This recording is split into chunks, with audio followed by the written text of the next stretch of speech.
What's the hurry? Freeze!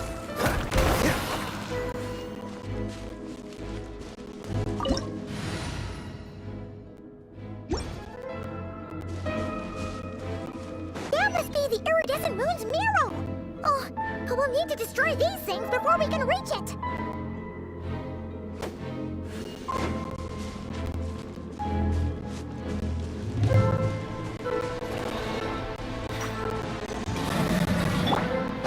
Rain outlines your fate. Cool it! This moment will be frozen in time. The long sleep beckons. Close your eyes. Observe.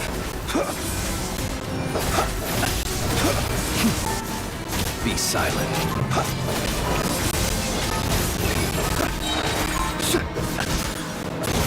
Night falls. Close your eyes. Observe.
So sorry.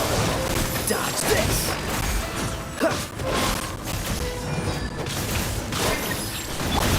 Remember, health comes first. A bitter pill to swallow. Mind the side effects. Be silent.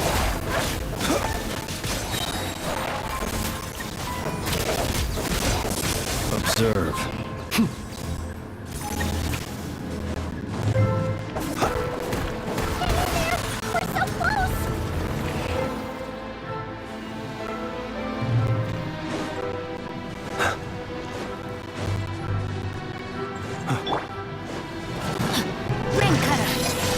Outlines your fate.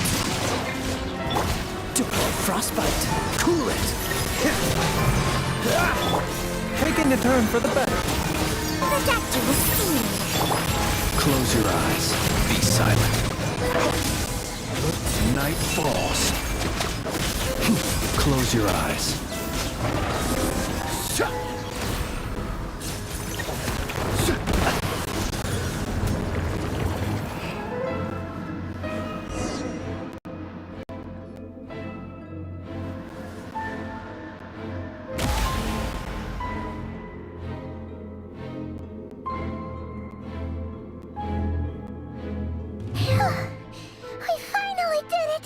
The iridescent moon's marrow, still burning away like an undying flame, yet now contaminated by the abyss. It has taken on a new form entirely. If we can purify the abyssal power within, we should be able to obtain its untainted.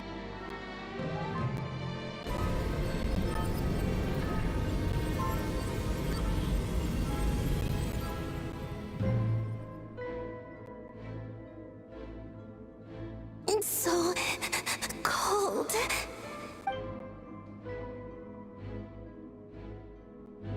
Is it you? Are you here? Huh? Are you talking to us? At long last, I can see you once more. Our fates have crossed, and I am finally free. I'm sorry, I lied to you. Even knowing what was to come, I still couldn't let go of the fear in my heart. As death drew near, the moment the moon shattered, my body began to split apart piece by piece. Like I was being cut into pieces by 1,000 blunt blades. My thoughts scattered as the cold crept in. But I could not bear to fade away like that. Tell me, what was it that brought you to us all that time ago? If only I had possessed your courage, then I might have been spared this torment, more painful than death. You look so puzzled. That's how I felt too when I first saw you. But trust me when I say that everything happens for a reason. Farewell, Hypo.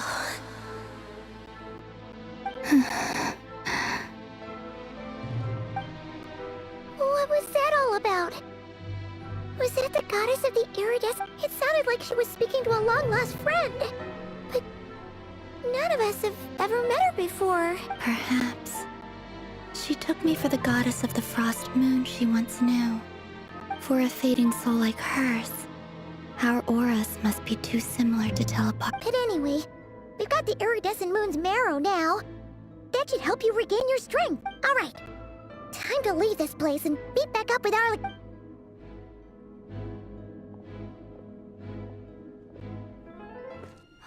That's odd. This place looks different than when we came in. Waning moon. Huh? Oh, lifeless damsel. Oh.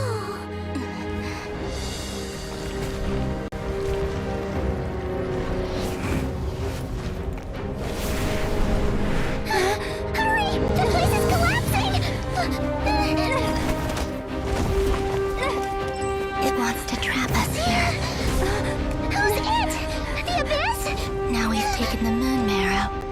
All that's left here is a dark will. It will show us no mercy.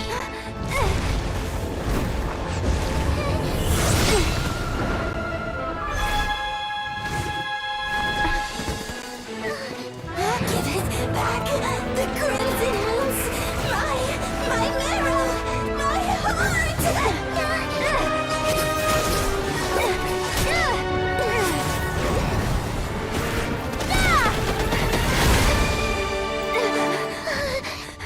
Finally! Huh? Oh no! The exit's blocked! They're back! Now what do we do? This is where you fall.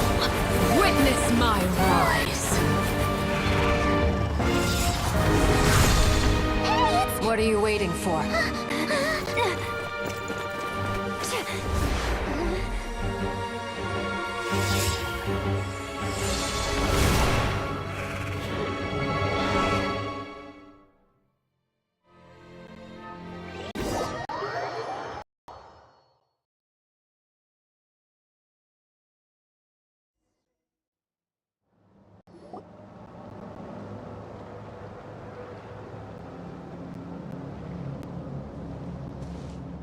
Oh, we made it! Was that you, Arlecchino? Did you save us? Wait, your hands! They're... Oh, this? Don't worry. It's a small price to pay. The Abyss wanted to trap you inside, and I defied its will by bringing you out. No wonder it's a little angry. No. I have paid the price, albeit a small one, and it cannot be undone. My hands have already fused with the Abyss. Purification would simply destroy whatever's left of them. But surely... Oh, we're so sorry, Arlecchino. Paimon can't believe you'd make a sacrifice like this for us. As much as I'd like to call it a favor, the truth is I was simply holding up my end of the deal. Well, Columbina. Yes, you did your part. And as promised, I will leave the iridescent moon's marrow in your care.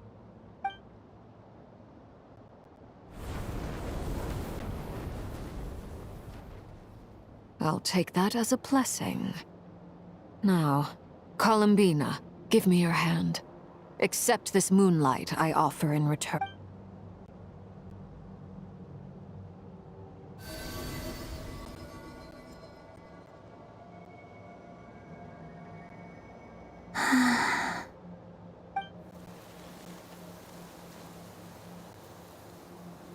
Feeling stronger?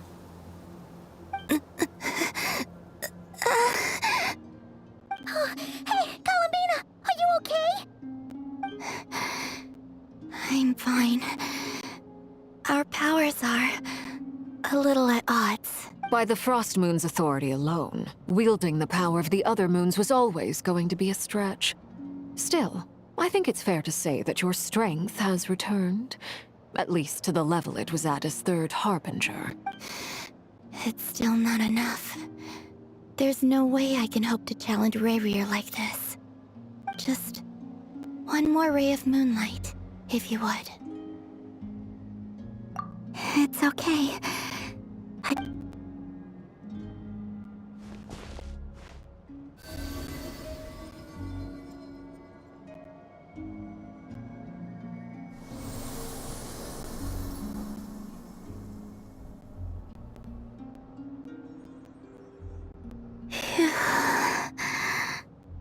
How about now? Fighting fit? At the very least, I won't have to stay hidden like before. I want to see him gone from Not Cry. The Ray here of Solnari and his wild hunt must be sent back where they belong. Well, it's good to have something to aim for. You certainly seem more alive now than you did earlier. When I first met you, you didn't strike me as a ray of moonlight. More like a wisp of fog drifting in from who knows where, ready to scatter at the first sign of a breeze. But now, you're full of vitality, just like the Frost Moon, once the brightest of them all. May you keep shining, Columbina. This is who you are. Thank you. Look after yourself too, Arlecchino. I know you have plans of your own, and that's why you're always seeking to grow stronger. But whatever you're after, don't let the Abyss take a hold of you. I do not wish to see you go down the same path as Rayrier. I appreciate the concern, Columbina. Although perhaps it's time you took a new name. A new name? Kutar, the Moon Maiden, Columbina. They're nothing more than code names. They describe who she is and the roles she's played, but they're not her real name. We often use code names in the House of the Hearth, too. But it's knowing your real name that keeps you grounded. Up till now, you've been living a wandering life, so you've probably never really cared. All I'll say is this. Once you've defeated Rayrier, give it some thought. All right, that's it from me. I'll get you back safely first, then go meet up with Sandrone. You're the best!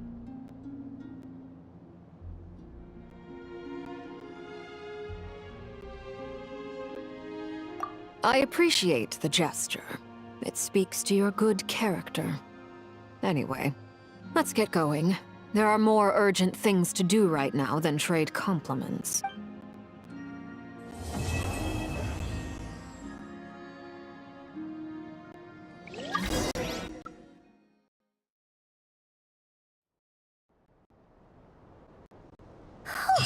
It was a close call, but we got the iridescent moon's marrow and restored Columbina's strength, and that's all that matters.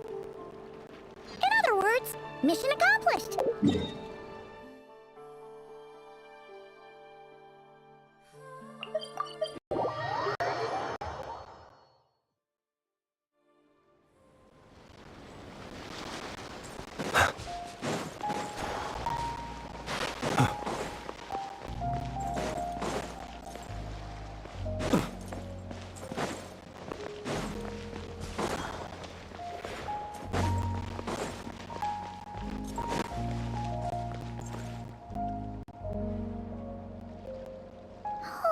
Do you think the others are making good progress? Hope it's all going smoothly. Oh, hey look! They made it back as well! Prince! Lama! How did it all go? All is well, thank you. NEFER and Yehoda had to stay at the curatorium to wrap things up, so they won't be joining us for now. I ran into Miss Nefa and Miss Aino on the way back. Their work is still in progress, so I suspect they won't be back for a while either. You seem rather cheerful today, Mr. Flintz. I certainly am. I achieved what I set out to do and came away with more than I bargained for. Fighting alone can get quite tedious, but I had the good fortune to run into a pair of brave young warriors. We meet again. How have you been? Albedo! What are you doing here?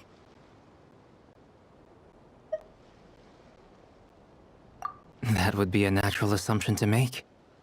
It's also the correct one. These two courageously lent me a hand while I was fighting the Wild Hunt. When they told me they were Servarka's colleagues, it all made sense. And given how people of outstanding talent tend to cross paths, it's no wonder you're already acquainted. So, who's your travel buddy, Albedo? Why don't you come and introduce yourself?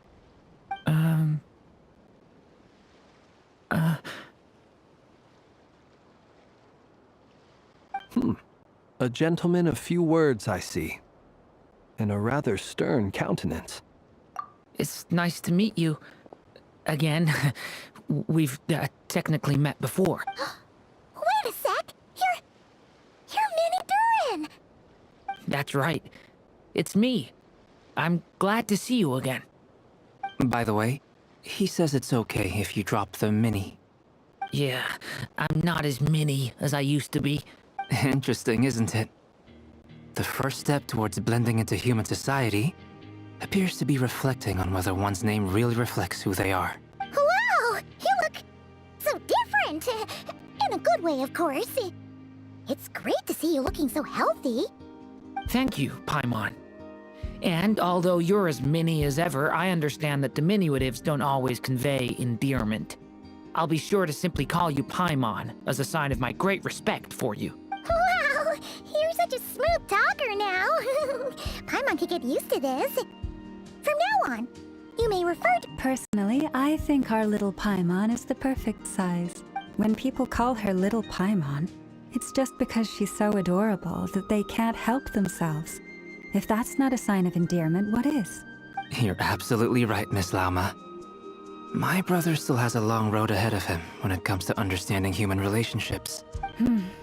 Anyway, speaking of long journeys, didn't Columbina, leave with you? How come she isn't back yet? She's been catching up with old friends. Wouldn't be surprised if she stopped for a cup of tea or 10 on the way back. Uh-oh. People are talking about me. Hope it's nothing negative. Judging from your expressions, I'm guessing it all went well? It's getting crowded here. I'll go grab some chairs. No need. This is a job for an alchemist. I'll whip some up momentarily. Thank you for your hospitality, ladies and gentlemen, but I was merely escorting my friends back. I'll be meeting Sandrone shortly, as we still have some things to discuss. It's been a pleasure, everyone. But this is where I'll say goodbye. We really appreciate your help. Oh, come on. Spare the formalities.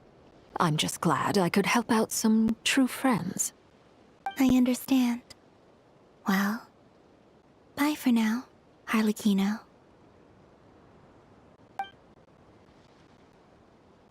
Oh, this place is hopping. It's probably a good thing one of us left. Otherwise, we might not fit all these people in. Are you saying we're about to run out of chairs? As a matter of fact, I am.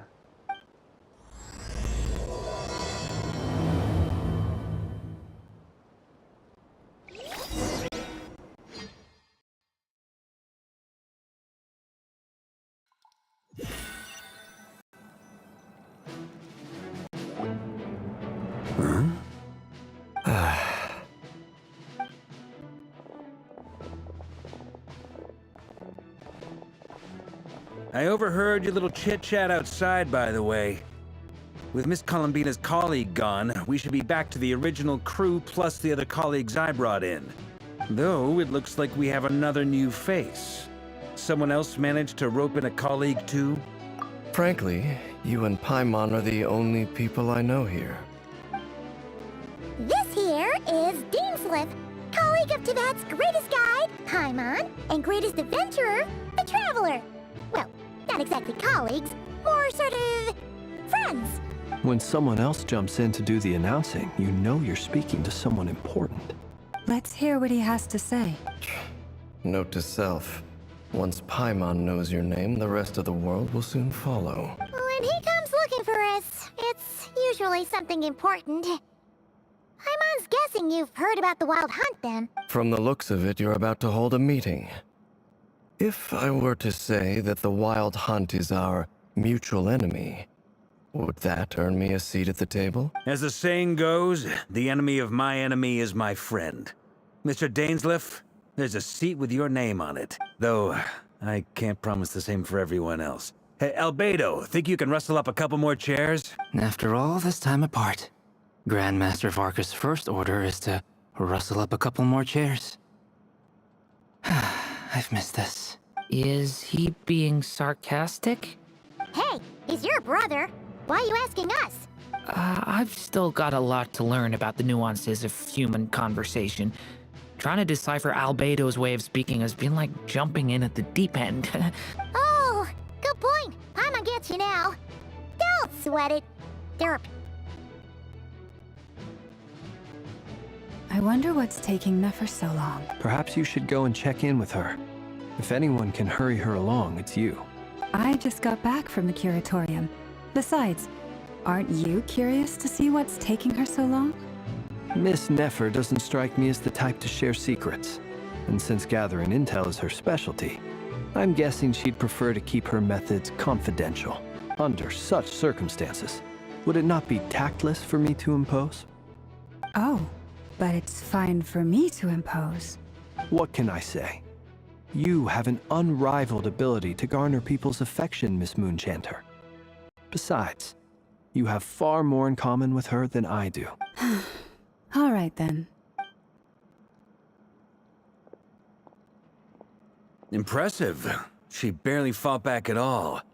I admire your powers of persuasion, my friend. As I'm sure Miss Lauma will realize soon enough, the trick in life is to always pitch in with other people's responsibilities so that you can be selective with your own.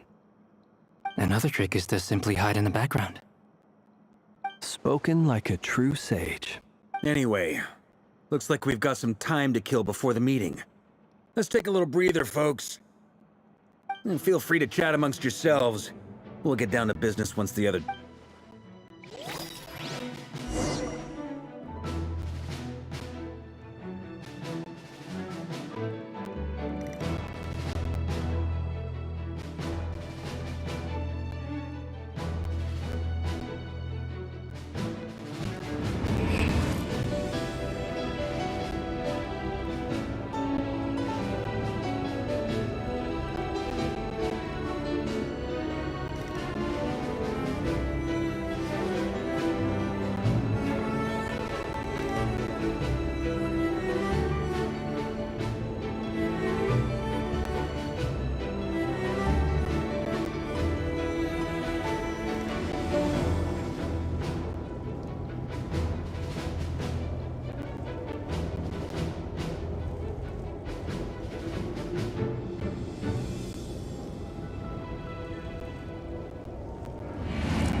Let us have a modicum of patience for the richness and complexity of humanity. The wanton cruelty of the few is not worth our ire.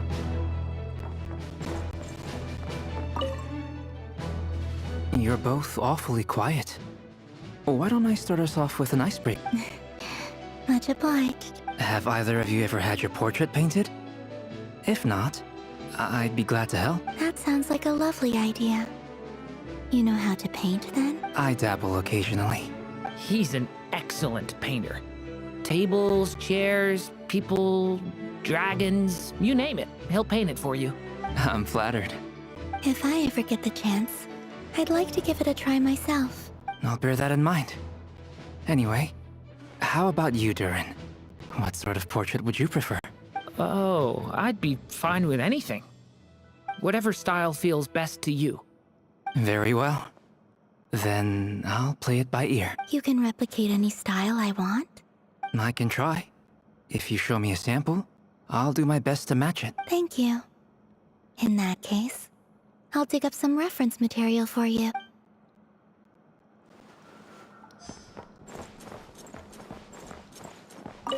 Is there something you'd like to say to me?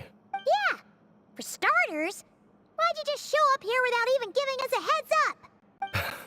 If you think back to our previous interactions, you may recall that that's hardly out of character for me. You do have a point there. Oh yeah! You'll need to find somewhere to stay the night too, right? Want to tag along with us? You never know. We might get a group discount. Sure, let's do that. Great! Paimon will handle it! And in return, we can get Dainslift to be our very own personal bodyguard. If that's what you had in mind, you should have said so sooner. I'd be happy to help. Oh, okay then. Anyway, since we're all here together, we might as well watch each other's backs. That's just... Indeed. Thank...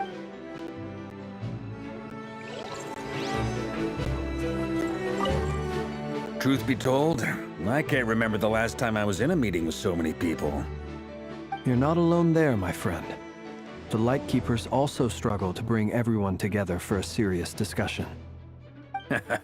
I don't doubt that. I've only ever met two Ratniki, one being you, and the other being that young guy, Itlua. Itlua is a good apple. I'll give him that. He's kind, honest, and regularly delivers supplies to my lighthouse. A true Ratnik to the core. In that sense, he puts me to shame. So you're what? A fake Ratnik? That's what it sounds like you're saying. But I get the feeling that's not... Come on, why the... Sorry. I'm not even gonna bother trying to hide it. You've known all along, haven't you, my friend? Now... Let's just keep this between ourselves. Probably best if Itlua doesn't know, huh? That goes without saying. Gotta be careful what you share with youngsters after all. Anyone else in the know? Let me guess. The Traveler and Paimon? It's dangerous being too sharp for one's own good, you know. Then, in the name of the Animo Archon Barbados himself, I swear, you're... When we went for drinks, you said that you and Barbados were practically best buds. In the light of that claim, do you really expect me to take your oath seriously? Of course. Just as long as you don't go spreading around the fact that I'm close with Barbados, all right? Fair enough, then.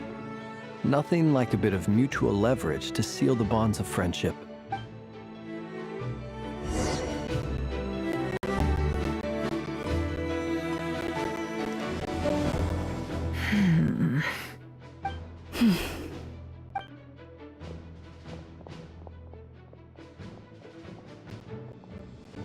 Ah, Miss NEFER.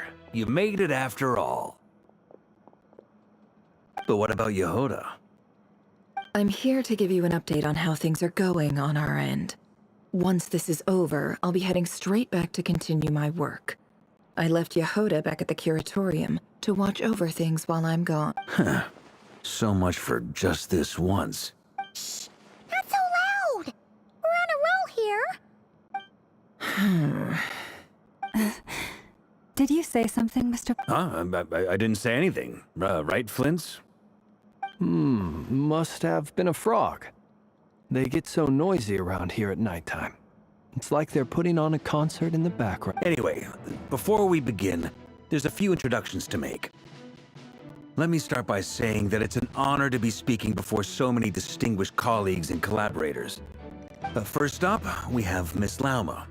As Moon Chanter, she's the leader of the Frost Moon Scions, a local religious community in Nodcry. Then there's Miss NEFER, boss of the Curatorium of Secrets, an intel gatherer extraordinaire. NEFER is leading the investigation into Rerer's background, assisted by Yehoda and Lauma. From the little I've heard, they're making some great progress. Over here, we have Mr. Flint's, a ratnik and guardian of the abandoned lighthouse. In our last operation, he courageously distracted the Wild Hunt to buy time for the rest of us. For those of you who've never met, this is Mr. Albedo, a renowned alchemist and captain of the Knights of Favonius investigation team. By his side is a new face for us all, myself included, Mr. Durin, who has come to lend his aid. Next up, we have the Moon Maiden and former Fatui Harbinger, Miss Columbina. Then we have the Traveler, who's earned more titles than I could possibly hope to list out, so I'll spare you the rundown. And Paimon, the ultimate travel companion and quite possibly the best guide in all of Tevat. Wow! That's a lot of people! Miss NEFER, it looks like you might have another job coming your way, so, congratulations on the booming business, I guess. You think I haven't got enough on my hands as it is? Who's looking for me now? That would be me, Miss NEFER. I have a commission for you. And you are? Who I am doesn't matter right now. What does matter is that I'd like you to gather more intelligence about the Recher of Solnari. Well, it's not as if we never take on anonymous commissions. But in your case, I'll have to decline. I'm gonna take a wild guess and say your job's probably more hassle than it's worth. It's my eyes, isn't it? Conrian, I assume. And what's with the mask? Are you trying to hide your identity? In any case, the fact that you're even still alive raises an awful lot of questions for me. My name is Dainsleif. And yes, I am from Conria. As I'm sure you're aware, the Recher of Solnari's real name is Rerir. He was once an acquaintance of mine. Really? Then you must have been quite an influential figure yourself. You flatter me, but none of that matters anymore. My point was simply to clarify why I have asked Miss NEFER to investigate Rerir's background. So you're both from Conria, and it sounds like you used to be friends? What am I missing here? Surely you already know how he became one of the Five Sinners. I'll tell you everything I know. The history of Conria, the names and identities of the Five Sinners. I remember it all like it was yesterday. I have never spoken openly of this before. But the truth was exactly as people say. The Five Sinners were each driven by their own desires, and it was by playing upon these that the Abyss tempted them to their fall, tearing Conria apart in the process. The visionary, Vedifenir, who wished to foretell the future. The wise, Haroptatir, who sought limitless knowledge. Gold, Rhindaughter, who desired to create life. The foul, Sertologi, who pursued supreme strength. And last, but not least, Recher of Solnari, Rerir, Ravager of the Moon. Of the five, Rerir is the only one who remains a mystery to me. He never harbored grand ambitions. So what changed in the space of a single night? How did he come to fall like the others? In other words, you're saying that his change came as a shock to you, and you have no idea what actually happened? That's right. You mentioned how the Abyss tempted them, which led to their fall. But what did that look like in practice? And what other context can you give me about the events of that time? The more detail you can give me, the better. Strangely, now that it comes to it, I hardly know where to begin. The fateful night took place during the era of the Eclipse Dynasty. One day, my elder brother, the visionary, Vedifenir, was summoned to the palace by the Vinster King, only for the king to gouge out his eyes and cast him into the dungeons. When I came to hear of this, my fury knew no bounds. I gathered together every ally I thought I had, and together, we set a night to storm the palace and free Ved. Centuries on, the memories of that night still haunt me like a never-ending nightmare. We broke through the palace gates, just like we had planned, each striking towards our separate target. But then, I was betrayed. Even Vedafenir, the very person I had come to rescue, abandoned me and partook of the Abyss's power. So, it's personal after all. Then tell me, Mr. Dainsleif, what price are you willing to pay? You, of all people, must know that nothing comes for free. I cannot say what price would be worthy of such a commission. But know this. Rerir was not always a madman. Believe it or not, there was a time when he was just an ordinary man, working for the Conrian Intelligence Service. Uncovering the truth of Rerir's past is the only way to unravel this mystery. But before you decide if you will accept my commission, I will tell you more about him. Enough, I hope, to help you plan your next move. Sounds pretty good to me. Feels like we just flagged down a random passerby, only... Can I borrow your halo? It could be useful in the lighthouse. Hey, enough with the wisecracks! Besides, isn't that lamp of yours bright enough already? Relax. It was meant to be a compliment. If that was a little over the top for your liking, I'll make sure to tone it down next time. I'll give your proposal some serious thought, Mr. Dainsleif. Let's speak in private once the meeting is over. Before that, there's a few things I'd like to share.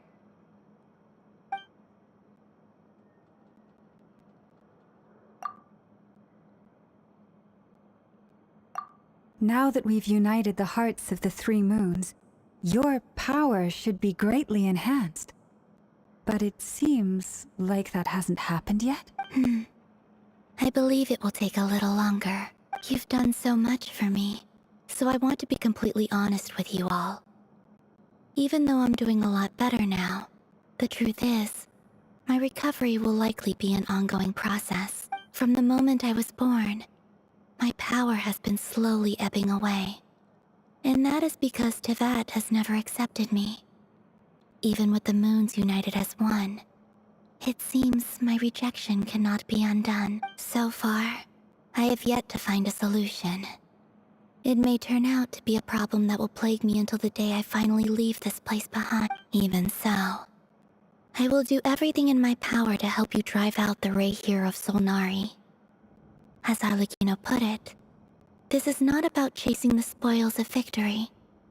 It's just a gesture of heartfelt gratitude. Kutar. Defeating the Ray here of Solnari will be no easy task. While my strength slowly recovers, we'll also need to gather more intel. Naturally. We should take all the help we can get if we hope to defeat him.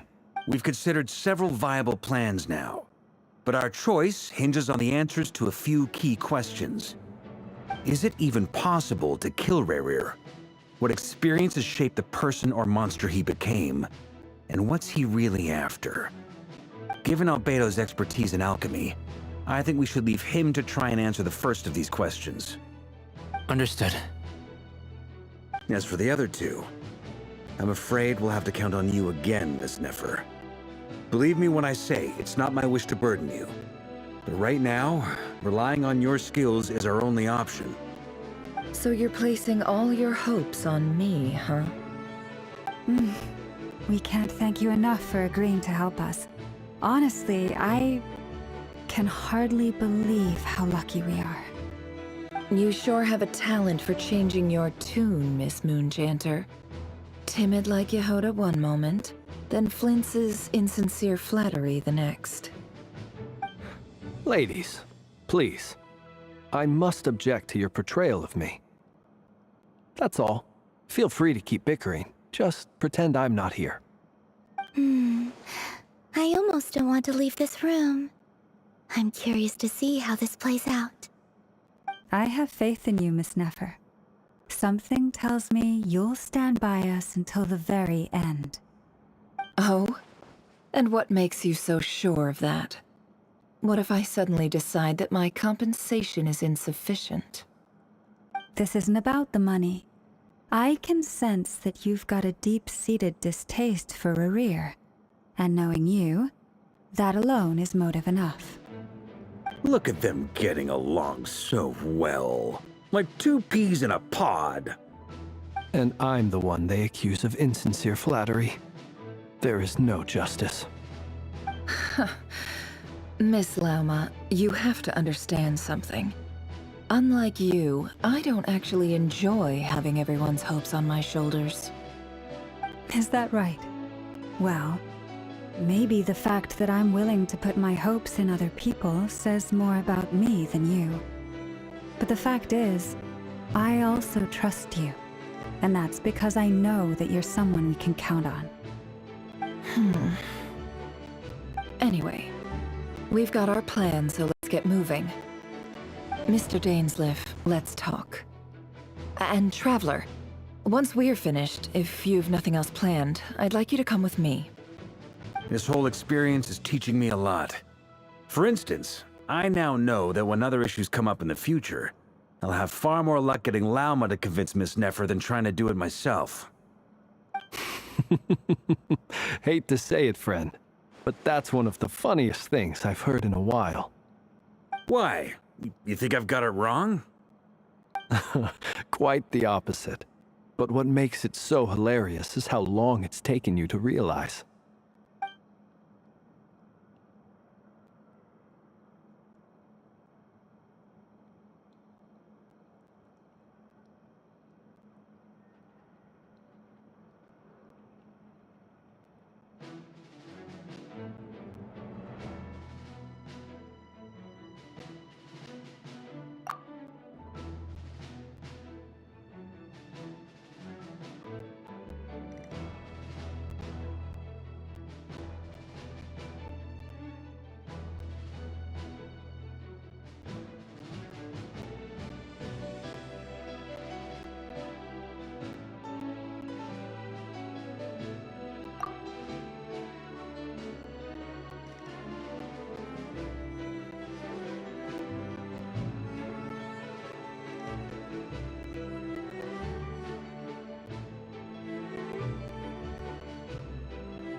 Thank you for waiting.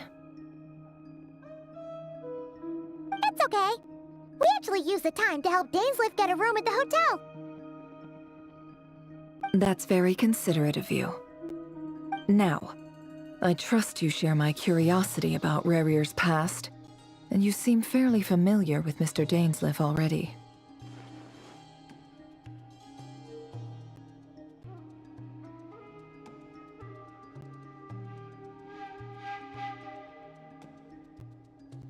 We spoke at some length after the meeting. He was the one who suggested I should invite you to join this operation. He feels confident that these secrets will be safe with you. Dane has a lot of faith in us, that's for sure.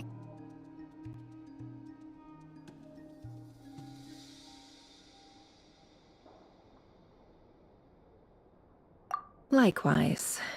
I appreciate that you got right on board without interrogating me about why I invited you. It shows that you trust me to explain everything in due course. That's because we know what you're capable of. We appreciate you too, NEFER.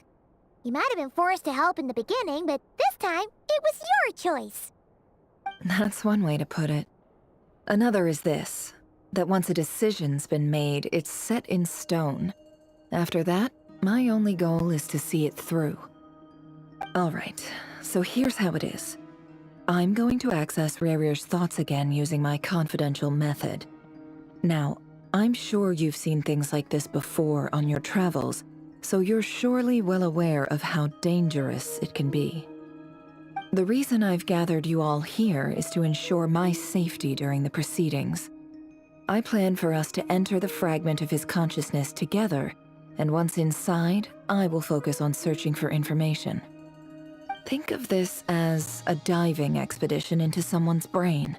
If I'm the diver, you are my safety equipment, tasked with keeping me alive while I'm under the surface.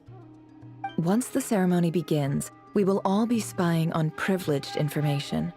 But in the interests of safety, you must remain absolutely silent at all times. We will discuss our observations after the ceremony has concluded. Lastly, any individuals of a weaker constitution are advised not to partake in the ceremony. In any case, Paimon has her own job to do, which requires staying in the room but not joining the ceremony.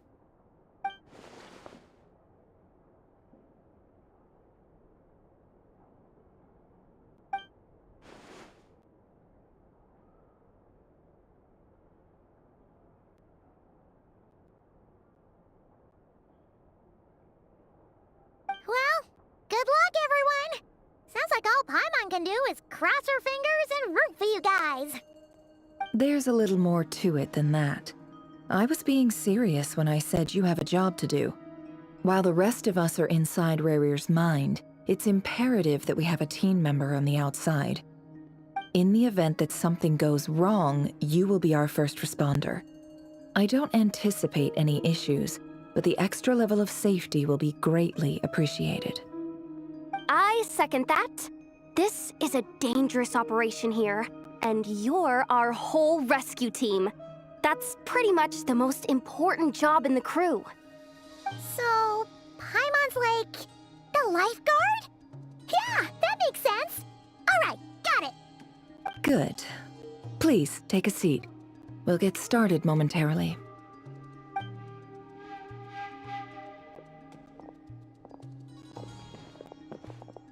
So, did Mr. Dainsliff tell you anything else? He told me that he believes Rarir kept some big secrets in his life. He's not sure that they were the cause of his eventual downfall, but he's asked me to uncover what those secrets were all the same. But surely you're not planning to go through with this, no matter the cost. If you think that, you'd be overestimating me. I'm a businesswoman, not a mercenary. But I do have my own professional reasons for taking this job. You think I'd turn down the opportunity to get a first-hand glimpse into Conrian history? No chance. Well, as long as you don't let morbid curiosity get in the way of safety concerns, we're good. We'll do whatever we can to help you. You're such a killjoy.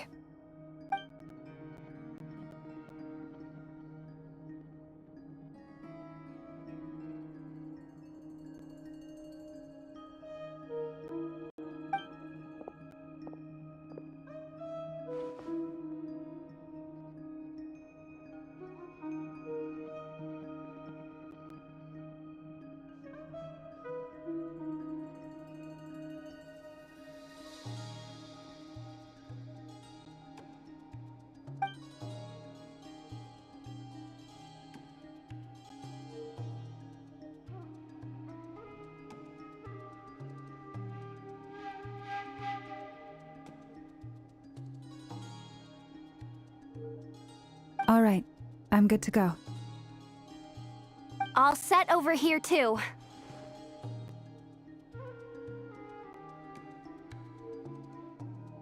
Promise, Paimon, you'll be extra careful.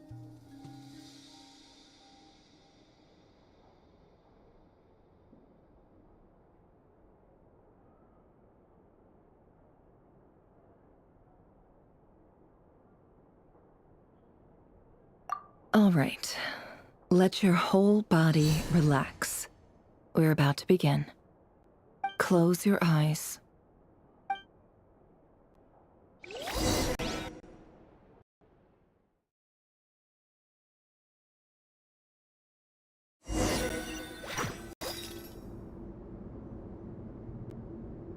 Phew. Could this be his office? Pretty standard setup. Bookshelves, paperwork, files. According to Dainsliff, Rarier used to be an intelligence operative. Chances are there's plenty of top-secret intel stashed away in this room. Is this where you keep your secrets, Rarier? Can't say I'm not looking forward to this.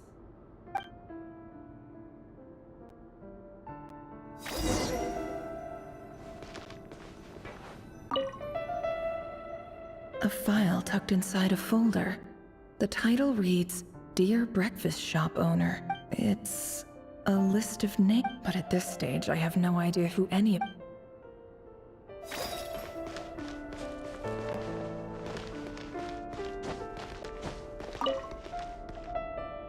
Bookshelves full of documents.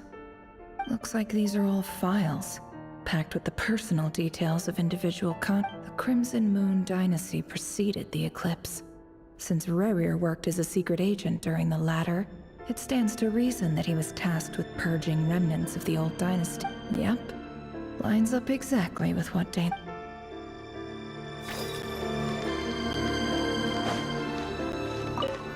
He looks even gloomier than last time. I wonder what's changed.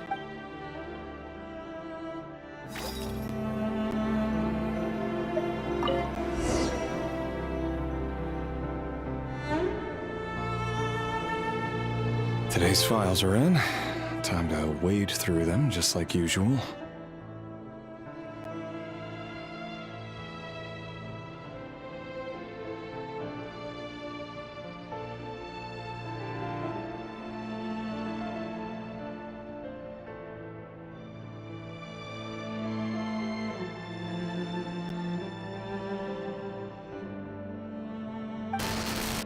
Male, 51. Occupation, cook. Confirmed Crimson Moon descendant. Has maintained frequent contact with other descendants over the past year. Poses a threat to the dynasty. Neutralized.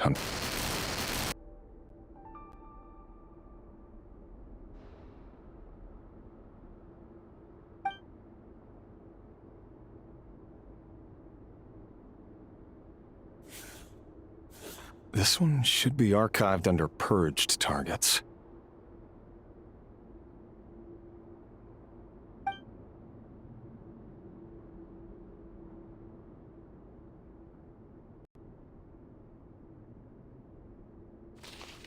Female, 23.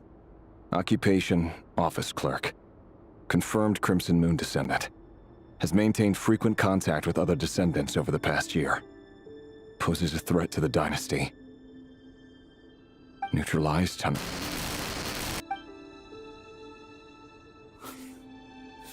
Another one for purged targets.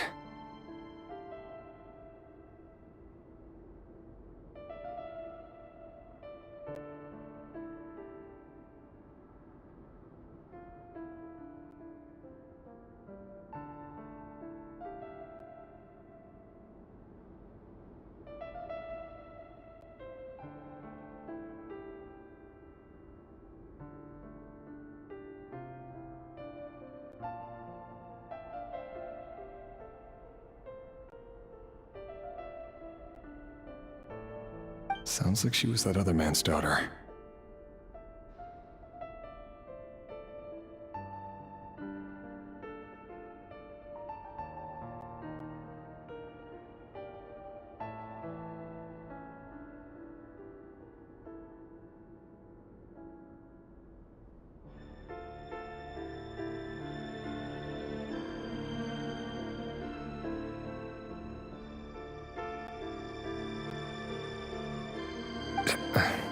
Never mind. What's it got to do with me?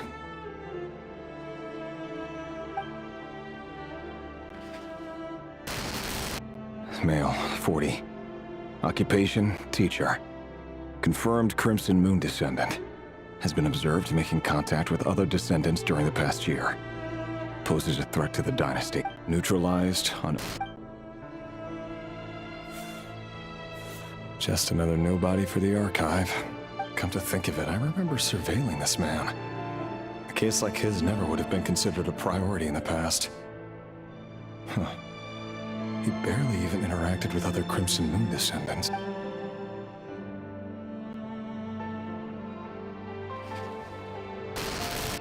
Female, 16. Occupation, none. Orphan and confirmed Crimson Moon descendant. Has been observed making contact with other descendants during the past year. Neutralized on... Filed. I have no recollection of this girl. None whatsoever. She doesn't seem to be anyone important.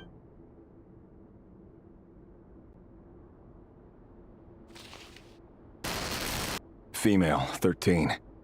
Occupation, none. Orphan and confirmed Crimson Moon descendant. Has been observed making contact with... Neutralized on... Filed.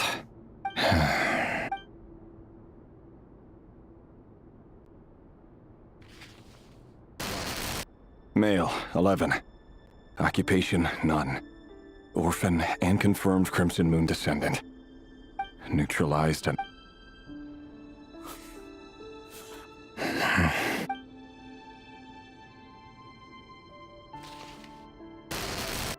Male, 6.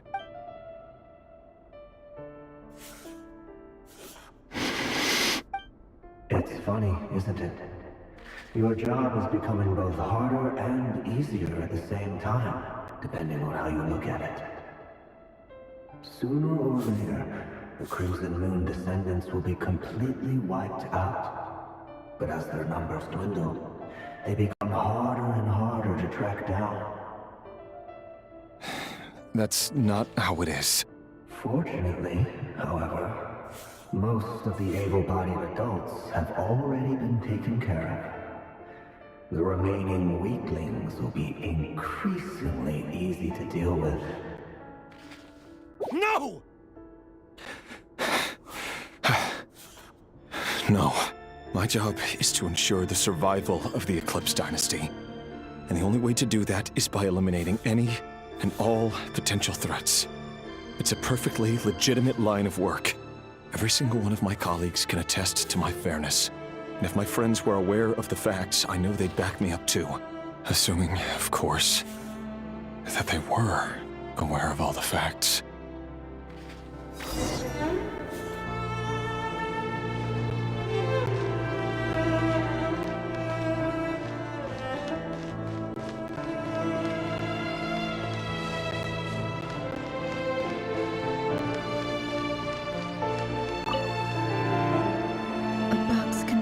Must be for his girlfriend.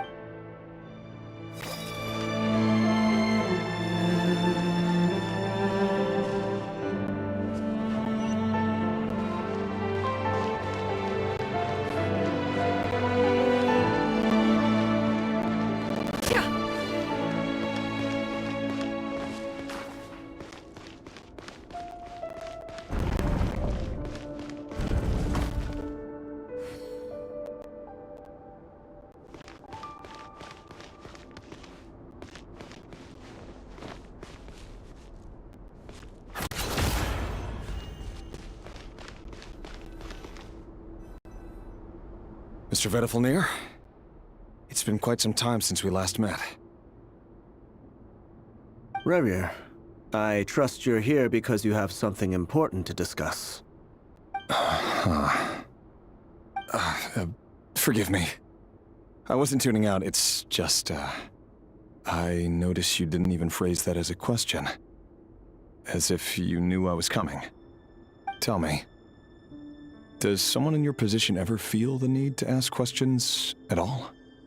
It is indeed within my power to foresee certain things. Things like your arrival. I was just thinking. It won't be long before I'll be inviting both you and Dane to my wedding. That isn't a lie, but nor is it a fact as such.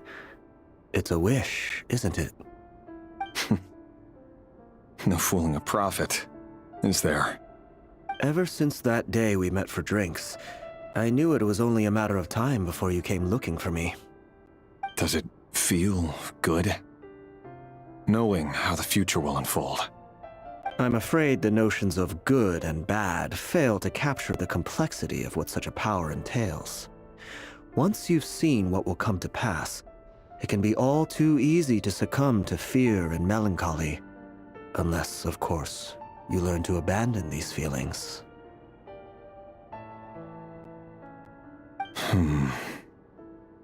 You fear my silence, and long to hear the words I left unspoken that day. That's right. You must have noticed my reluctance to broach the subject, and the reason is simple. Because the truth could never have lived up to your hopes. For both our sakes, such words are better left unsaid.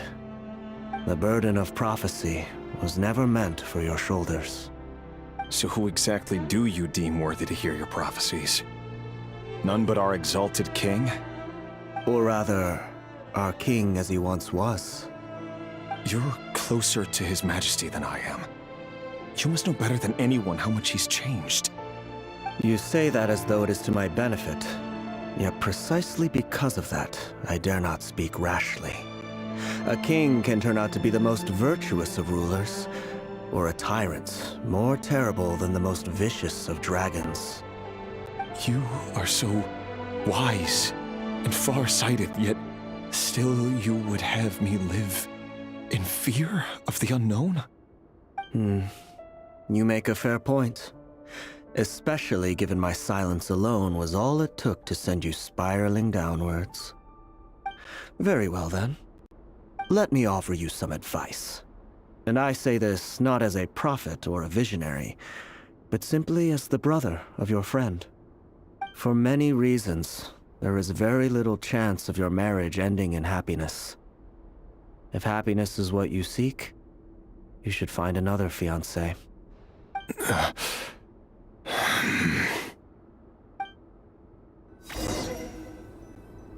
Hold on.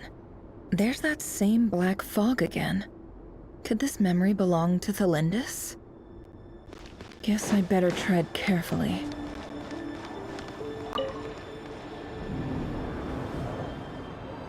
Wait. Hear me out. This time we finally got a clear look at his face and learned his true identity. His name is Rayrir, and he claims to be one of the king's guards. What did you say? A cruel irony, isn't it? The man you're set to marry leads a double life as a brutal executioner. Why are you telling me all of this now? Simple. It's because I want you to kill him. You are the only person he would never suspect. No, absolutely not. I would never dream of doing such a despicable thing. So you'll just stand by and watch him slaughter us to the last? Do not forget that the blood of the Crimson Moon flows in your veins too. The blood of the Crimson Moon? What does that matter now? The dynasty has long been dead and gone. You think that alone is reason enough for me to throw away everything I have? Why wouldn't it be? You too were once a child of the Crimson Moon, just like me. Don't tell me you've never felt so much as a flicker of fury for the way we were trampled into the dust. As long as you promise to abandon this pipe dream of restoring your dynasty, I can try to persuade him. Or have him persuade the Vinster King. Persuade the Vinster King? Do you even know why he's so obsessed with hunting us down? Why he keeps trying to force us to hand over our secrets? Over and over again? Or why we refuse to give up on restoring the dynasty? The Vinster King. A blind fool. His eyes clouded by powers from beyond this world. A petty little man with a miser's heart. And he dares to sit upon the throne? Mark my words. Sooner or later, Conria will fall. And it will be his doing. If you can't bring yourself to do it, so be it. Just you watch. It won't be long before calamity descends upon us all. The Rehir of Solnari. That really is quite a secret you've been keeping from me, Rerir. But who am I to talk? Am I really any better? I've kept my own past a secret this whole time, too. Love should be built on honesty. But ours was born from lies. And yet... is it really so wrong to hide things that would only make life harder?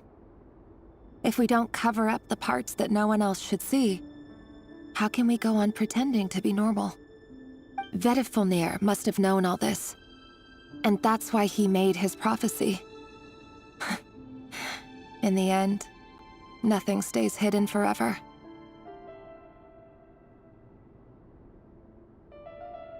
But I won't just sit by and watch this disaster unfold. I'll do everything in my power to protect what I cannot afford to lose, no matter who I have to face.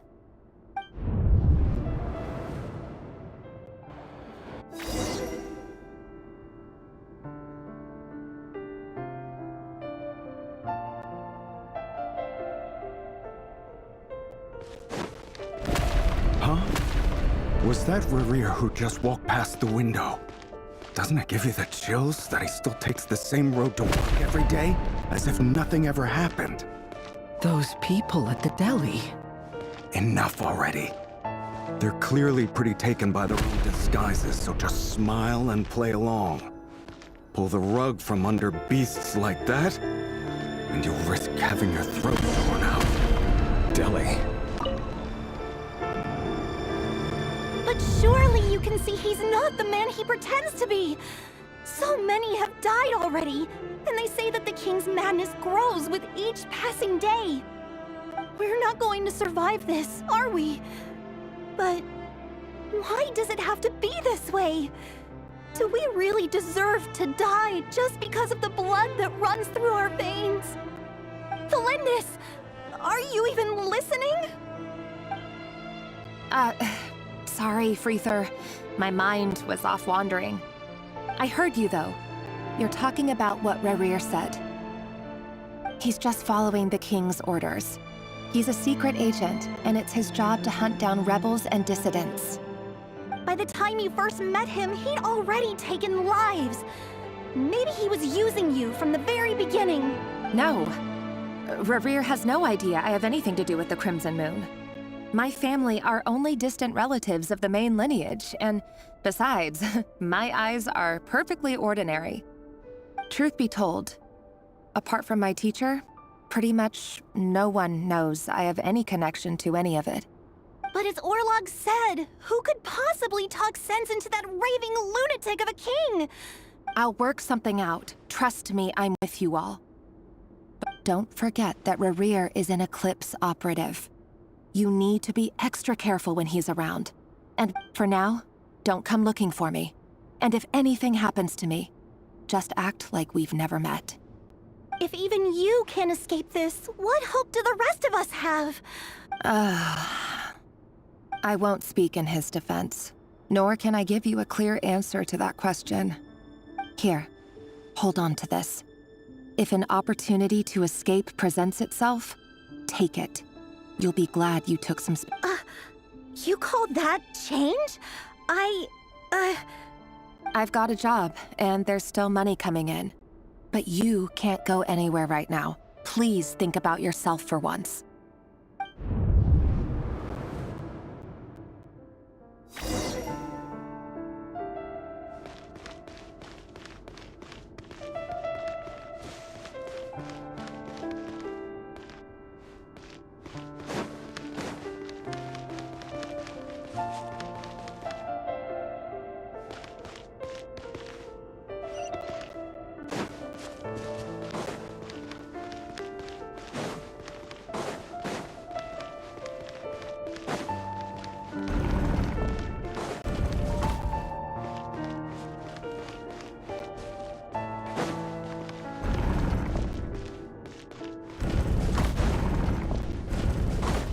Another day, another round of assassination training. The training ground is just beyond this hidden passageway. When you kill a person, doesn't it bother you when you end up covered in their blood? Why would it? Aren't we all just walking blood bags? But not everyone is accustomed to hunting. Make sure you have a firm grip on the handle. Then choose your angle well. Keep your movements light and brisk. Pray that sense a thing. I doubt that. I'll bet no one will try to quiet death at your hands. Work clean. No traces.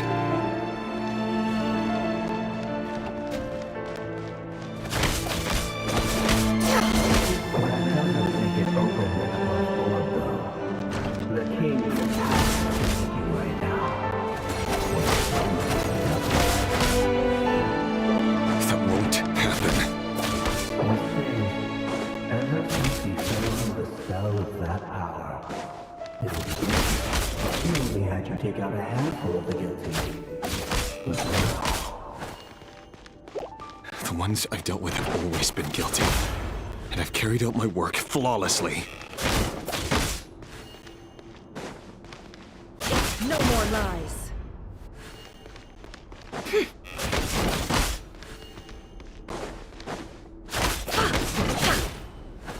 Can't hide the truth.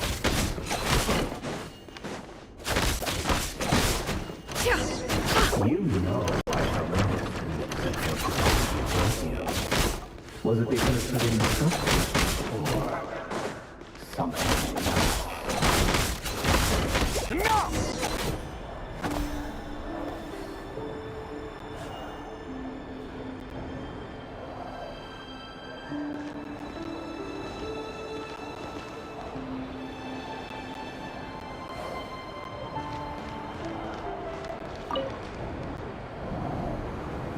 Delindis, do you still remember Orlog?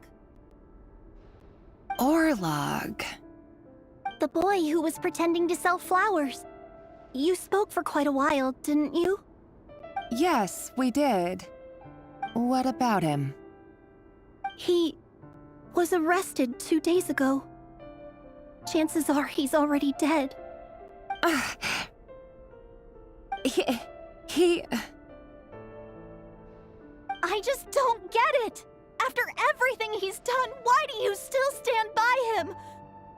Or does it mean nothing to you that people keep dying? No, that's not... Just hear me out. I need to go now, Delindis. They're looking for us. You take care too. If you ever need a place to hide, come find us.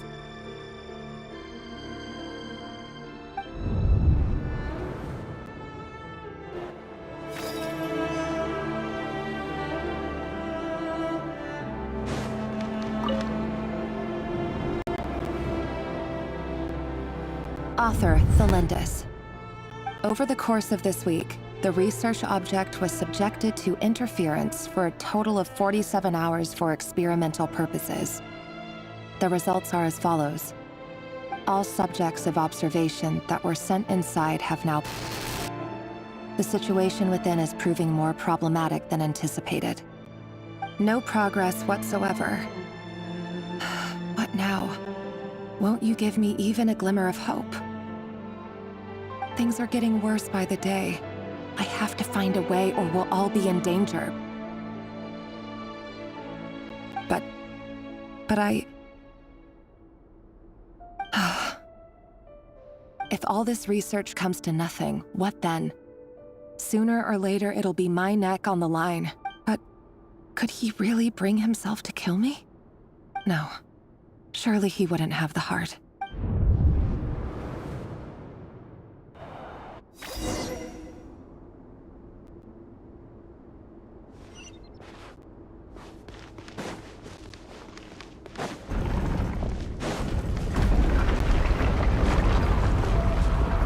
Why won't you just let us go? We don't even know each other. All we want is to live ordinary, peaceful lives. You want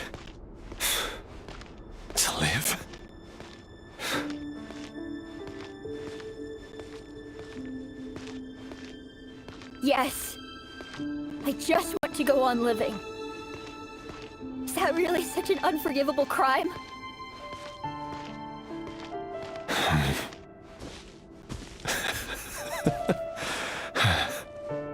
You want to go on living. I want to keep living too. To keep living forever. That's why I have no choice but to continue on the path I'm on. If only some savior would suddenly swoop down and change the way the world is. Too bad that's not going to happen.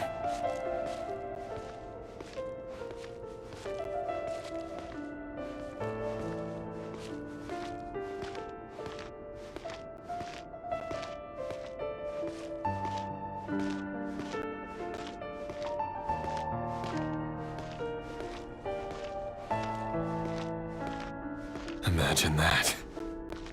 If there really were such a person, you and I wouldn't be standing here like this, would we?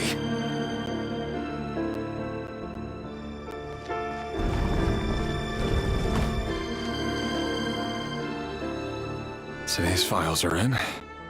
Time to wade through them just like usual. No, I don't get tired of it. It's my job. And not only am I lucky to have it, I'm good at it too.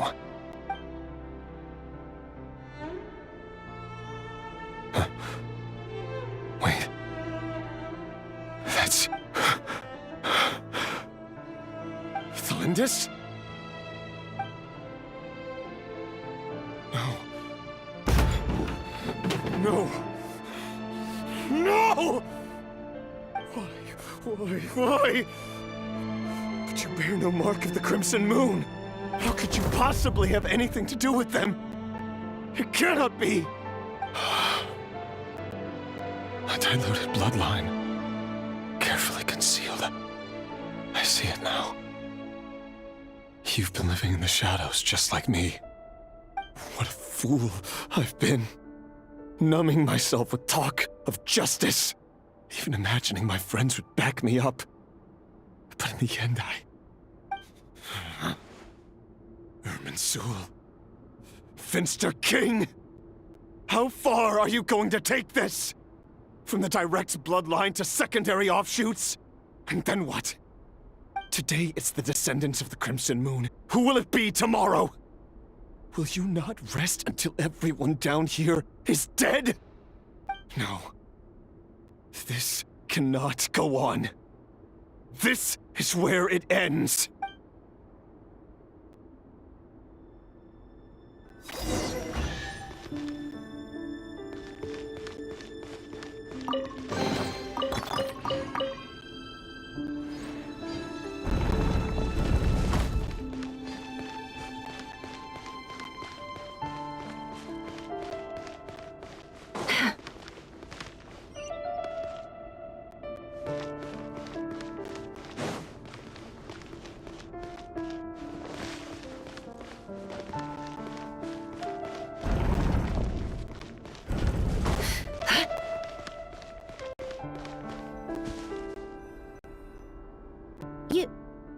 You're really letting me go?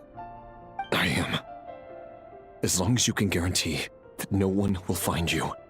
Don't worry, I'll be extra careful. No one will know I was here. But what about you? Me? If you let me go, you won't be able to complete your mission. Good point. In that case... No, please! I just want to see the outside world again. To... Go on living? Yes. I know you're a man of your word. So please... If I let you leave, what will become of me? Just kidding. Go, now. But remember, don't let anyone know you were caught. Even shadows in the dark must live by a code. But you can't save everyone. You've been whispering in my ear for days now, Vedivulnir. What I only say this because you long for an answer to your problems. Let her go, Lemire, or you risk losing everything. I will not abandon the Linden. Then you'll need a little more vigilance and a lot more power. The world is changing, Warrior. Keep your eyes peeled for your moment of opportunity. That voice used to be so unclear. But now, he won't tell me how to actually resolve any of this, but he keeps... Tell me then! What will this moment of And... no answer. He's like a ghost. Always disturbing me when I'm... So, the Eclipse Dynasty was purging... well, massacring the descendants of the Crimson Moon. And it seems like it was all connected to the Vinster King's research. The King's obsession with abyssal power left the future of Conria hanging in the balance. No wonder every aspect of Rarir's life was so unstable. And it looks like this Thelindis, Rarir's would-be fiancé, herself belonged to a sub-branch of the Crimson Moon Dynasty. It almost defies belief that a couple like them could hide the truth from each other for so long. If the Vinster King hadn't intervened in such a drastic way, they might have gone on deceiving each other for the rest of their lives. And why does Vedderfanir, Daneslif's older brother, keep talking in Rarir's head? This guy kept more secrets than I ever imagined. The human mind is like a vast desert of shifting sands. When you follow the flow of someone's memories, you only ever see the parts they're willing to let surface. Time for something a bit more creative. We've been inside Rarir's mind this whole time, building up a picture of his... There's already enough clues on the board to start reading between the lines and mapping out the rest. Now, we can finally begin to put the pieces together. Sure, it'll only be a reconstruction, part simulation, part reasoning, but it's usually pretty accurate. Once we've built up a cognitive profile, we just need to cross-check the logic behind his actions. And then we'll be able to take a sneak peek at whatever it is that Rarir has really been hiding.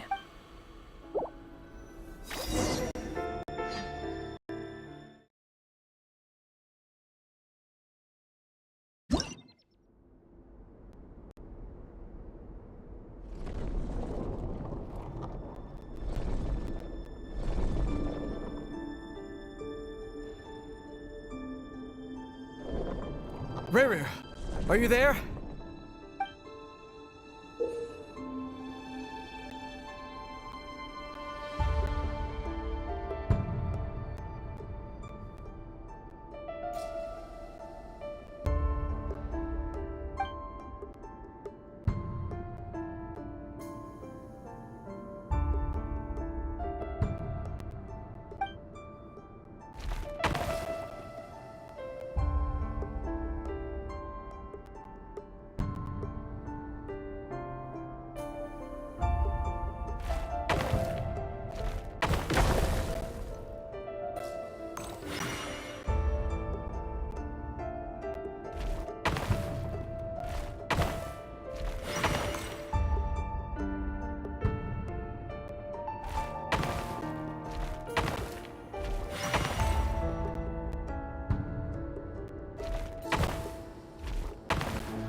Hey, Rarir!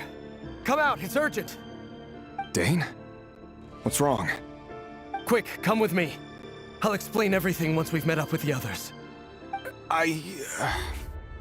Okay, I'll come. But the Lindis is still over at the Universitas. I'll need to leave her a note. All right then, but make it quick. I've never seen Dane so worked up before. Whatever this is, it must be big trouble.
Well, this is a nice change, meeting you all at this hour. When men and women of ambition can speak face to face in broad daylight, I say that's a big step forward for our dear Conria. Don't be ridiculous. We do not fear the day. Why would we seek refuge in the night? You might ask your blade that same question. I'm told it prefers the cover of darkness. The word on the street is that Sertologi only strikes when he has an unfair advantage. But that is patently false. I see you're missing an arm and a leg. Surely only a fair fight could explain that. If this is your way of offering me replacement limbs, believe me, I'll take them. Oh, we can certainly discuss that. With bioalchemy, anything is possible. Assuming I have your full support in my research. Lunatic. Robtatir, what brings you here? Why, Dainsleif, of course. He invited me. Please, cast aside your apprehensions, Miss Rhindaughter. Whatever the rumors may say, I am but a humble servant of the king, and I can assure you he affords me no greater convenience than he does you. Well, the Universitas Magistrorum won't stop fawning over you, so at least some of the rumors must be true. You're clearly doing well for yourself, so drop the humble servant act. It endears you to no one. You're president of the Universitas Magistrorum, the chief royal mage known as the Wise by royal appointment. Vice President Veit doesn't even try to hide his envy when he sees you. My success is the product of hard work and good luck. It's as simple as that. Were the king not such an extremist, I hardly think I would have received a senior post at my... Of course, no job is without its gripes. Serving a king like ours can be a challenging task, as I'm sure you can imagine. And as for Efterveit, in missing out on the presidency, he's dodged a mountain of stress. Like everything else in life, it comes with pros and cons. You're all here. I apologize for the short notice, but it was an emergency.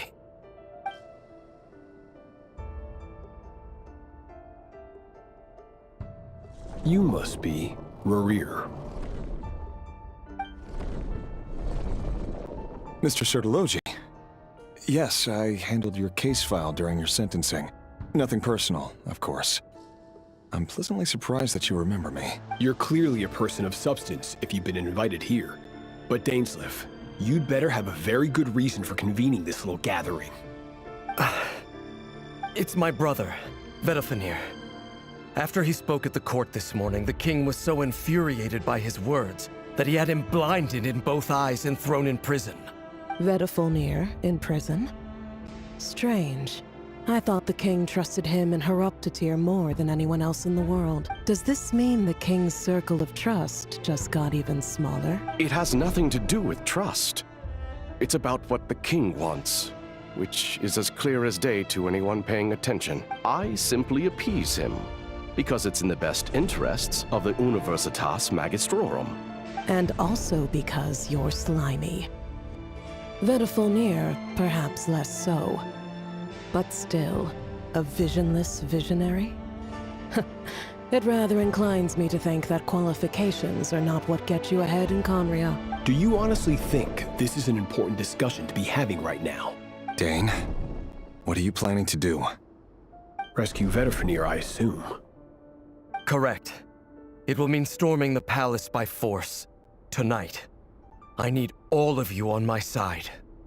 That's far too dangerous. And don't forget, Dainsleif, you're captain of the Royal Guard. You swore an oath to the throne. You've been planning this for a while, haven't you? I have no desire to commit treason. But whatever critique the king may have of Vedafenir, disfiguring your most loyal subject for putting the best interests of his court and nation first, this is not the conduct of a wise ruler. My blade will force the king to see the error of his ways. So, Vedafenir's prophecy enraged the king. I'm sure it wasn't what he wanted to hear, but if he won't take counsel even from the visionary, that is deeply troubling news. The extent of His Majesty's madness is now all too clear. The question is, How does a man like me get out of this situation unscathed? You have noble ambitions, Stain. But I'm afraid they don't do much for a guy like me. A letter of pardon? For whom? Thelindis? The chances of the Vinster King issuing a pardon for anyone connected to the Crimson...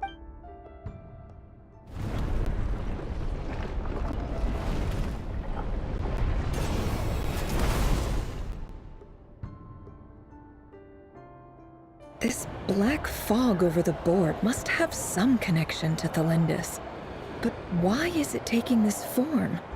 Does it have something to do with Rarier's past? Another mystery I'll need.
Author Thelindis.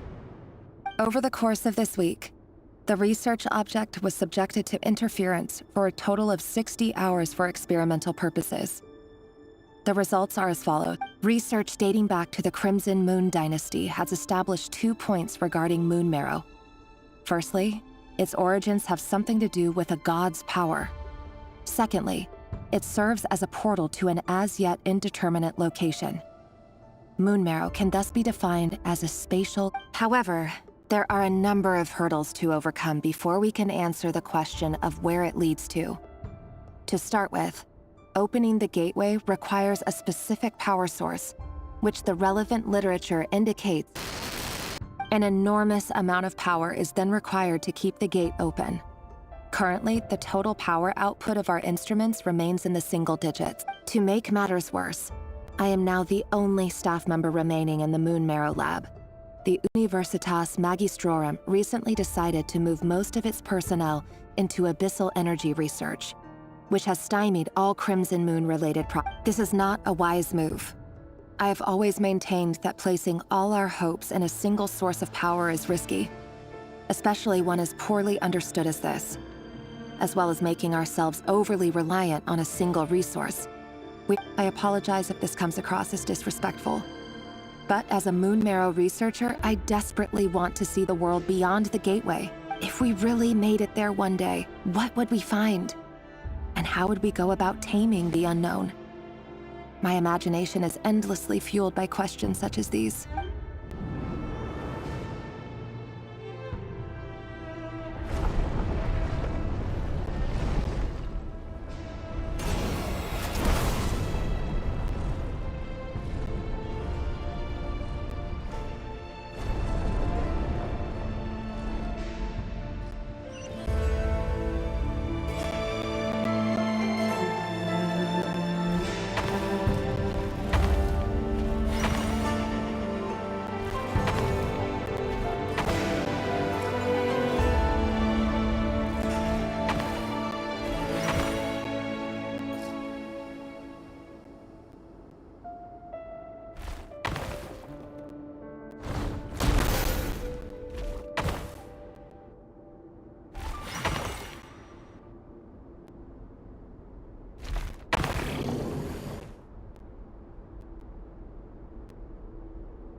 for you. I heard you're gonna leave the city with your parents. The Lindis, did you hear about what happened? I've heard nothing. Rerir got back very late last Friday, and he was acting a little unusual, but he slept pretty well, so I'm guessing whatever he did was a good deed.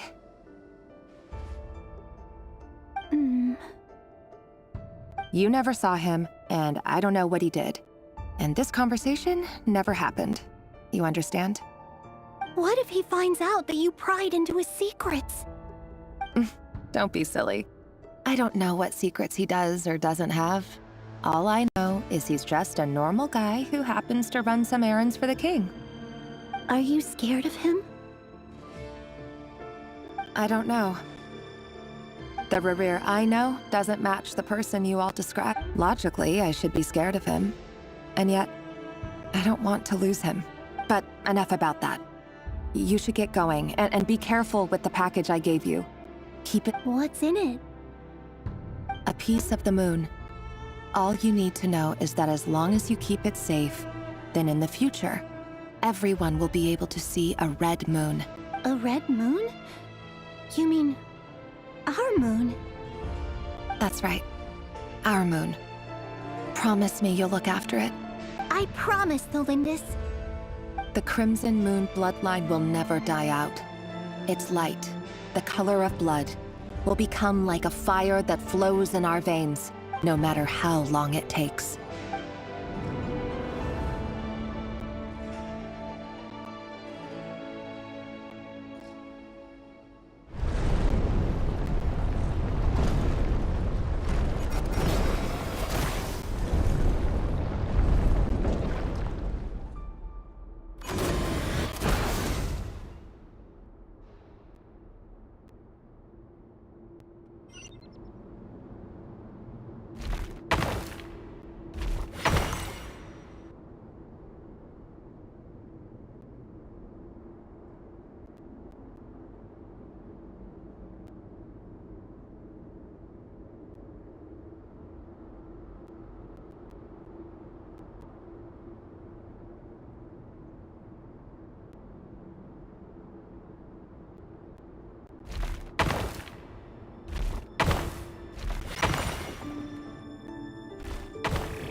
Hurry, everyone, and stick to the plan.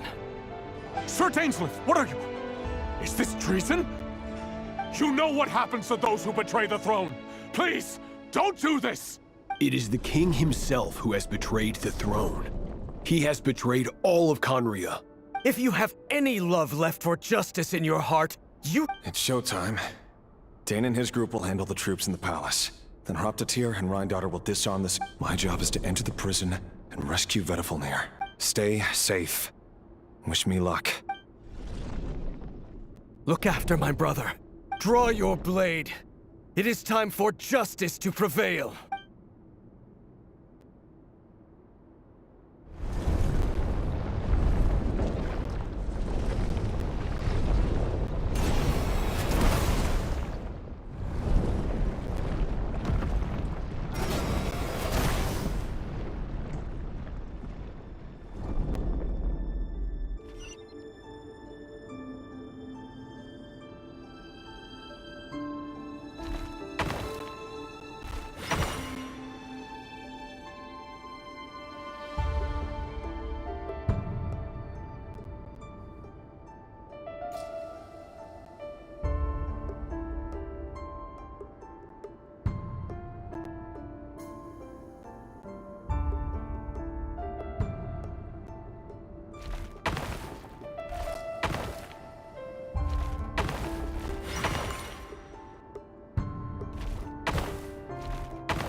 And the smell is abominable. Clearly, the king doesn't allow his prisoners a single shred of dignity. This is dire. Found you. Hello, Mr. Vedifalnir. Ah, it's you. Surprised? Oh, wait. I guess surprise isn't an emotion that prophets feel very often. I certainly felt some surprise in the moment when I was blinded. Surprised at the king's sheer ignorance. Surprised at just how unfairly this world responds to words of earnest remonstration. I'm curious. What did you prophesize this time? It wasn't a prophecy. It was a word of warning. Someone had to say it. The king has forsaken all reason in pursuit of his obsessions. I simply told him that if he continues on this path, Khaenri'ah will surely fall. But he didn't listen. Worse still, he stabbed you in both eyes and locked you away. Dane asked for my help. The court is in complete chaos now, but I'm sure you predicted that. Everything is transpiring as I foresaw, yet I am powerless to change it. Fate is an immutable force. I can but lament as the inevitable unfolds. I do wonder whether giving a man the power to see the future does nothing more for him than slowly crush his spirit. Forgive my curtness, Vedalfnir, but the king did not suddenly turn on you today. His suspicions have been brewing for a long time. You can't have wisdom beyond the reach of your fellow man without attracting his fear and suspicion. There are things the king does not want to see. So, he doesn't want you having visions of them either. He blinded you because he thought this would make the visions stop. He wasn't entirely wrong. I did indeed lose my power to see the future. Right up until... Until what? Just now. I believe I saw something new. Well, tonight could go a lot of different ways. 5 of us banded together to storm the palace, also we could rescue you. This will go down as the most tumultuous day in Khaenri'ah history. I sense hatred in you, but also hope. A desperate hope that with the tyrant deposed, that will be the end of the story. But this is not the end. It is the beginning of a new chapter, in a whole new story. There are many men of honor and courage in this world, Rerir. But you are not one of them. You're not here for justice, are you? You're here for yourself. Is that a dagger? Interesting. Why not the polearm? It was always your weapon of choice. With your abilities, I don't doubt that you were able to recover some of your sight. But I also doubt that you want to make an enemy of me right now. Of course not. We're on the same side, aren't we? We could be. But I need you to be honest with me, Vedalfnir. At this point, you're my only hope for the future. You mean your future? With your beloved, Felindis? Yes. And I know there are bigger things at stake here. A dynasty, a nation, maybe the entire world. But forgive me, I care first and foremost about myself. I can't abandon the one I love to save myself. I just can't do it. But you see a broader picture of the future than I. You see the solutions to the biggest problems of our age. So tell me, what is my solution? What's the answer? In matters of fate, answers are either right or wrong. What will be and what will not. Maybe you are willing to pay a certain price in the pursuit of happiness, but unfortunately, fate does not negotiate. That is the cruelest thing about fate. It is unmoved by your sacrifices. That can't be true. I know it's your voice that I keep hearing in my head, urging me to see how the world is changing, to seek more power, so I can protect the things I love. You show me disaster, but you won't show me how to avoid it? Why? Why are you doing all this? My voice. In your head.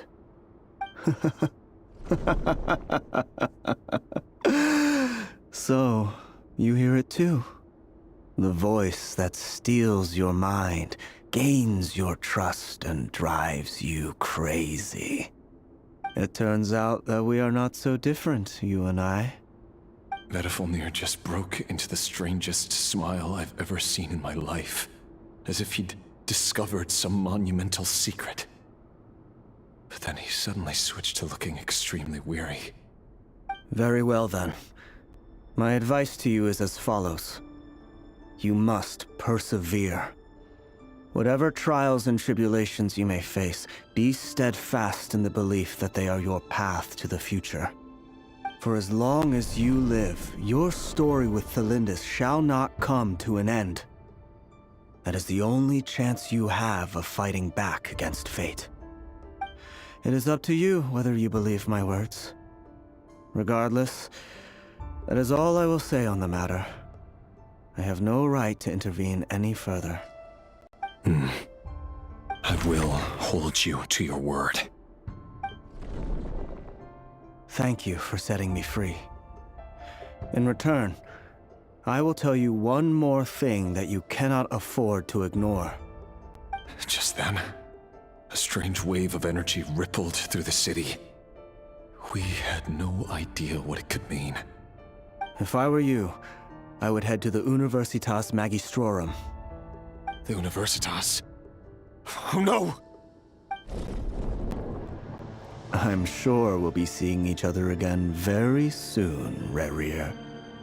Whatever Vedifalnir said, I didn't catch it. I didn't even help him out of the prison.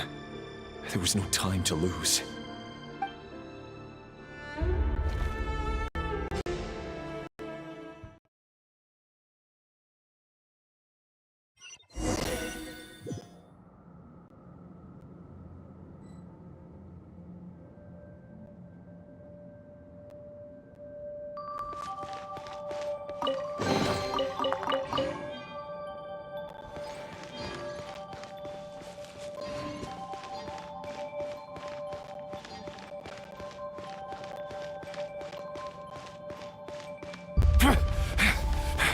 Monsters?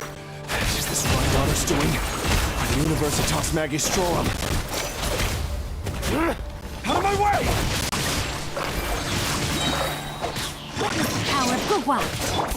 Oh, so sorry. Freeze!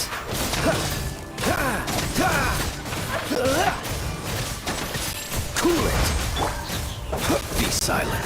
The night cometh. Close your eyes. The Universitas. That reminds me of a rumor I once heard. Allegedly, the king installed secret mechanisms in the palace and around the city. No one knows where they are or what kind of power they hold. But if they were ever gonna activate, it would probably be on a night like... Help! Help! Hold on! Don't let them anywhere near you! Save me! I can't! Ah! That sounded like an explosion. So, the rumor is true?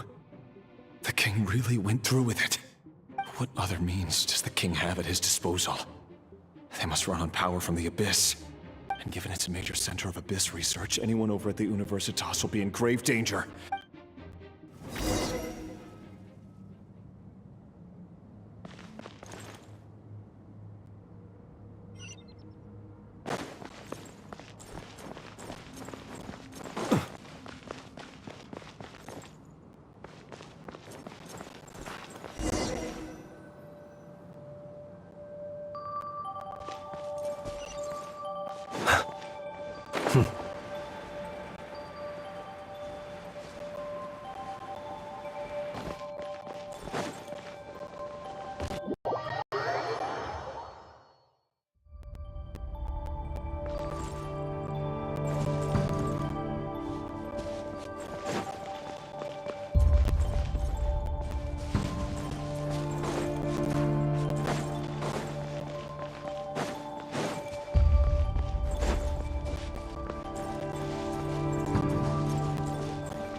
Dodge this!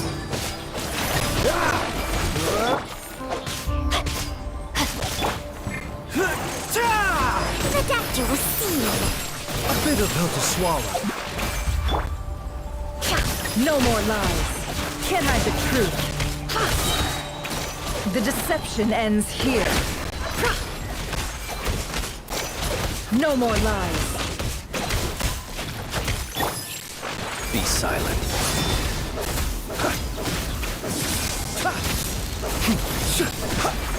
Close your eyes.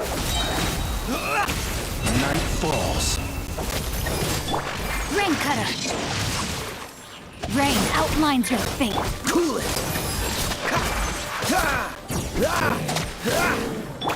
Observe. Be silent.